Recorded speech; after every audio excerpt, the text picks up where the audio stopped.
Hi guys, welcome back with me again in this channel. On today's tutorial, I'm going to show you how to clear the cache file in the CapCut mobile apps.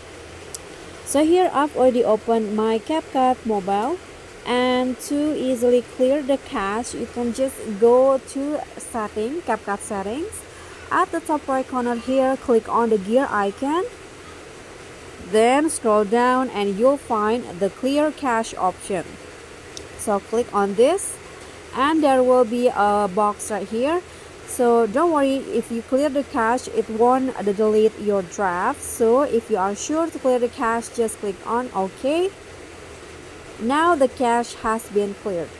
So that's all for me. Thank you so much for watching. I hope you enjoyed this video. So don't forget to click like, leave a comment if you have any question, and also click on the thanks button below. I'll see you all on the next tutorial. Bye.